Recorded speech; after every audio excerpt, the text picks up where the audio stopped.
Às vezes, a escuridão consegue vir da luz. E hoje o Zohar vai tentar entender como e por que isso acontece. Eu sou Yair Alon e esse é o Zohar Diário.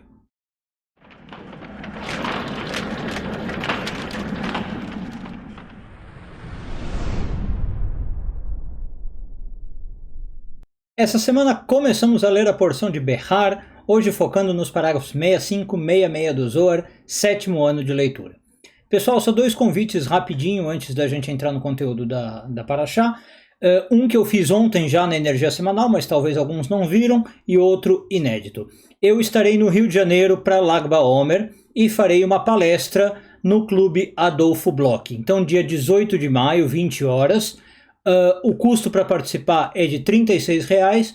Quem puder participar, quem quiser participar, vou deixar o link aqui na descrição, tá bom? Vocês podem comprar a participação por cartão, por boleto, por Pix, e aí, quem quiser participar, link na descrição. E o segundo convite, na terça-feira, amanhã, eu vou fazer uma live sobre meditação cabalística, no esquema de sempre das lives, tá? Aqui no YouTube, gratuito, é só participar, só aparecer, e a gente vai discutir sobre meditação cabalística, 20 horas também, deixo aqui já o link na descrição, tá bom? Pronto, feito então aí os 2 convites, vamos falar dos parágrafos 65 e 66. O Zohar quer entender por que às vezes a luz consegue produzir escuridão.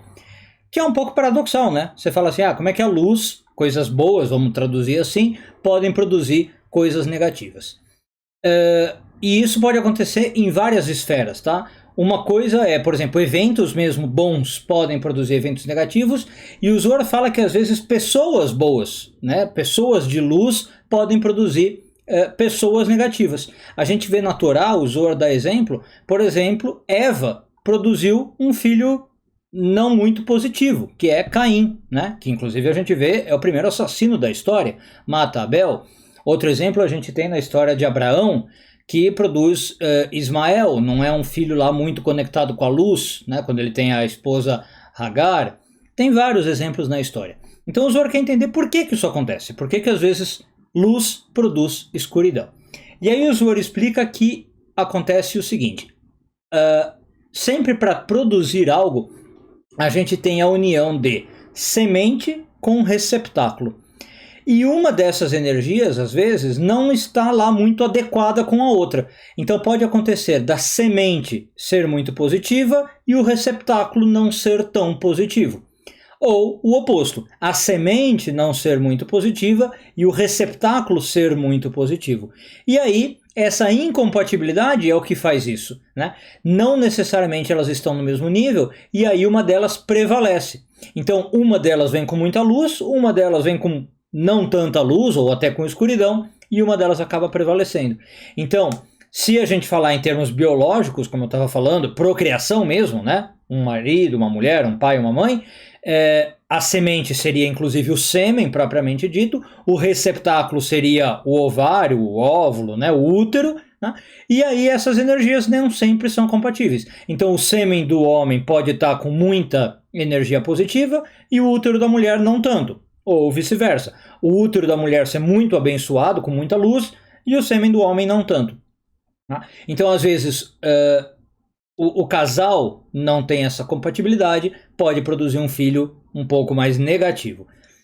E pode ser na energia de um ato, como eu falei, né, de um evento, não necessariamente biologicamente falando. Tá? Você faz um ato muito produtivo, um ato muito positivo, por exemplo, você passa numa prova, você ganha um emprego, você constrói uma casa, aquele ato é de muita luz, mas daquele ato não necessariamente derivam atos de luz, vêm às vezes atos de escuridão, e a ideia é a mesma. Teve ali alguma semente com algum receptáculo que gerou aquele ato, mas não teve compatibilidade, então vem alguma escuridão. Bom, o que acontece quando isso ocorre, né? O que esse filho mais negativo significa?